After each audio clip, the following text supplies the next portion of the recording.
राम राम जी। आजकल आप मीडिया में देख रहे हैं, एक बाबा हैं, मध्य प्रदेश के छतरपुर जिले के गांव से आते हैं। आजकल चर्चा में है, सामने वाले व्यक्ति की बात जो हम मन की बात जानकर के एक पर्चे के ऊपर लिखने का काम करते हैं। अब आपके मन में सवाल होगा कि बाबा को कैसे पता चल जाता आज के साइंस के युग में कि कोई बंदा सामने है, वो कहां से आया है, क्या काम करता है, क्या तकलीफ है, बाबा वो मन की बात कैसे जान सकते हैं।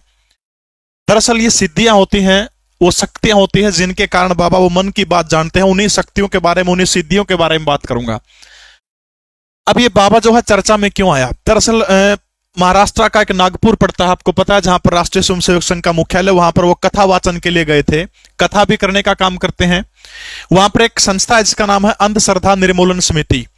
उसके एक नेता है या फिर उसके कोई संरक्षक है जिनका नाम है श्याम मानव। उन्होंने बाबा को एक चमत्कार जो दिखा रहे, बाबा कहा कि आप अगर चमत्कार दिखा रहे हैं तो आप मेरा चैलेंज स्वीकार करिएगा। मेरे बराबर वाले कमरे में क्या क्या सामान है, वो सामान आप बता दीजिए, मैं आपको 30 लाख रुपए दूंगा। अब कहते हैं कि ये चैलेंज सुन के बाबा कथा छोड़ करके भाग गए और रायपुर चले गए। खैर इसके पीछे सच क्या है, इसके बारे में तो बाबा बहुत बार बयान दे चुके हैं। लेकिन रायपुर के अंदर जो कथा हो रही है उसके अंदर जो धीरेन्द्र शास्त्री जो है, बाबा जो है जिनका नाम है पंडित धीरेन्द्र कृष्ण शास्त्री, इन्होंने चैलेंज को स्वीकार कर लिया और स्वीकार करके कहा कि आप आइए मेरे पास और मैं आपके कमरे में क्या क्या रखा है मैं आपको बताऊंगा। अगर मैंने बता दिया तो जिंदगी भर गुलाम रहना पड़ेगा। अब श्याम मानव वहां पर नहीं आए। अब आपके मन में सवाल होगा कि क्या बाबा ये बता देते कि साइड वाले कमरे में क्या रखा है। अगर आप मुझसे पूछें तो बिल्कुल आसान सी भाषा में कहूंगा, हाँ वो बता सकते थे। और ये बेहद आसान काम था उनके लिए, बेहद आसान काम है, चुटकियों में बता देते वो। कौन है बाबा? मध्य प्रदेश के छतरपुर जिले के गढ़ा एक गांव पड़ता है। 5 साल पहले इस गांव को कोई नहीं जानता था। इस 27 साल के नौजवान पंडित धीरेन्द्र कृष्ण शास्त्री ने पूरे विश्व के अंदर इस गढ़ा गांव को जनाने का काम किया है। 1996 के अंदर इसी गढ़ा गांव के अंदर जन्म हुआ था। खाने के एक वक्त की रोटी के लाले पड़ जाते थे। इनके दादा पंडित भगवान दास गर्ग, गर्ग है ये बनिया जिसको हम अपने उत्तर भारत में खासतौर पर बोलते हैं। इनके दादा पुजारी थे। 11 साल की उम्र से पंडित धीरेन्द्र कृष्ण शास्त्री जो है वो बालाजी भगवान जो है उनकी पूजा करने का काम करते हैं। उनके हाथ में भगवान हनुमान की गदा रहती है, उसको घुमाते हैं, घुमाने के बाद में चमत्कार करते हैं। लेकिन आपके मन में एक सवाल होगा कि क्या वास्तव में चमत्कार करते हैं? क्या वो एक अंधविश्वास फैलाते हैं? क्या कुछ शक्तियां हैं? उनका जवाब मैं उनको देने का काम आप लोगों को करूंगा। दरअसल रायपुर के अंदर नेशनल मीडिया के सामने, देश के बहुत सारे मीडिया चैनल थे, उनके सामने बाबा ने चैलेंज दिया कि श्याम मानव यहां पर आए, मैं आपका चैलेंज स्वीकार करता हूं। लेकिन वो नहीं आए। अब आपके मन में सवाल होगा कि वो क्या शक्तियां हैं, वो कौन सी शक्तियां हैं जो पंडित धीरेन्द्र कृष्ण गर्ग शास्त्री को आकर के बताने का काम करती हैं। उससे पहले धीरेन्द्र शास्त्री, क्योंकि वो खासतौर पर धर्म, जो हिंदू धर्म से जो लोग बिछुड़ के वापसी चले गए, उनकी घर वापसी करवाने का काम करते हैं बड़े लेवल के ऊपर, इसलिए भी वो निशाने के ऊपर रहते हैं। कुछ फोटो है मैं आपको दिखाना चाहता हूं, ये उन्हीं की फोटो है। अब उन शक्तियों का जिक्र भी करूंगा। ये एक फोटो इनके फैन के द्वारा वायरल की गई कि ढोंग सिर्फ धीरेन्द्र शास्त्री करते, यहां तो गाड़ी को पोइम सुनाई जा रही है। ये कोई पादरी है, नई गाड़ी कोई बंदा लेके आया, उसके सामने प्रार्थना कर रहे हैं कि गाड़ी ठीक चले। ये कहते हैं कि क्या ये भी अंधविश्वास नहीं है? एक और तस्वीर दिखाता हूं जो बहुत वायरल हो रही है। ये पंडित धीरेन्द्र कृष्ण शास्त्री हैं, कोई ब्रिटिश महिला है, उनसे गले मिल रहे हैं। ये फोटो बहुत ज्यादा वायरल हो रही है कि देखिए किस तरह से गले मिलते हुए एक साधु को शोभा नहीं देता। अगर मेरा पर्सनल ओपिनियन आप इसके अंदर समझो तो साधु जो होता है दिल से मिलने की भावना होती है। हम माँ से भी गले मिलते हैं, हम बहन से भी गले मिलते हैं, क्या वहां पर हम गलत हो जाते हैं? अब इसके मन की भावना, इनके मन की भावना क्या है उसको कौन समझ सकता है? इस तरह के फोटो लगा के वायरल करना क्या उचित नहीं है। अब आपके मन में सवाल होगा कि वो शक्तियां, वो ताकतें कौन सी हैं? क्या सचमुच भगवान हनुमान आकर के उनको बताते हैं जैसे वो बालाजी का नाम लेते हैं? मेरा उत्तर है नहीं। भगवान हनुमान इतने सस्ते नहीं है कि वो किसी को आकर के बताएं कि सामने वाले के मन में क्या चल रहा है। अब वो शक्तियां देख लीजिए कौन सी है। सबसे पहला नाम है, एक सिद्धि है जिसका नाम है कर्ण पिशाचिनी सिद्धि। कर्ण पिशाचिनी सिद्धि, ठीक है। हो सकता है आप मेरे को बेवकूफ कहें, लेकिन आप इस सिद्धि के बारे में गूगल में सर्च करना कि कर्ण पिशाचिनी सिद्धि क्या होती है। दरअसल ये जो सिद्धि होती है तांत्रिक विद्या होती है, कुछ मंत्रोच्चारण का आपको गहन अध्ययन करना पड़ता है, सालों साल इस तपस्या के अंदर लग जाते हैं। इसके बाद एक अलौकिक शक्ति होती है, एक देवी होती है, इसको कर्ण पिशाचिनी माता कहते हैं।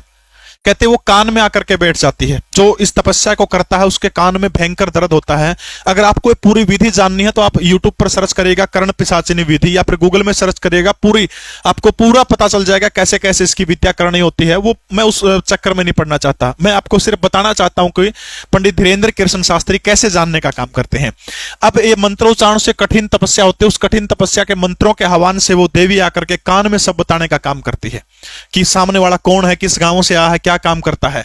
अब एक और दिलचस्प मामला इसके अंदर, जब मैंने इसके बारे में अध्ययन किया तब पता लगा कि सामने वाले व्यक्ति के बारे में लाइव नहीं बता सकते कि ये कहां से आया, क्या कर रहा है, लिख के बताना पड़ता है। ये भी एक, नहीं तो अगर इस तरह का नियम अगर वो तोड़ेंगे, अगर सामने वाले के बारे में लाइव बता देंगे, कहते हैं कि ये देवी जो शक्तियां जो है ये कभी नहीं आती।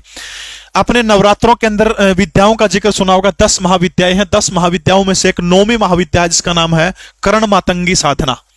कर्ण मातंगी साधना, ये जो कर्ण मातंगी साधना जो है ये भी यही काम करती है।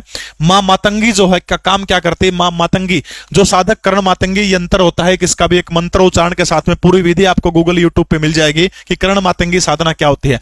अगर आपको मेरी बात पे यकीन नहीं हो रहा कि मैं अंधविश्वास फैला रहा हूं, आप गूगल करिएगा, इन दोनों विधियों के बारे में एक बार सर्च करिएगा, उसके बाद मेरी वीडियो पर कमेंट करिएगा, ठीक है।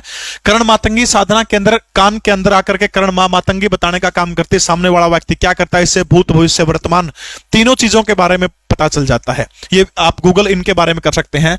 अब सबसे बड़ा सवाल है कि क्या पंडित धीरेन्द्र कृष्ण शास्त्री जो हैं, क्या उनके पास में भगवान हनुमान बताते हैं या फिर ये विद्याएं हैं उनके पास में, ज्योतिष की या फिर या कहिए सिद्धि की। ये 2 ही महत्वपूर्ण विद्याएं हैं जिनके सहारे कोई व्यक्ति क्या जान सकता है कि भूत भविष्य वर्तमान सामने वाले व्यक्ति के बारे में बता देता है।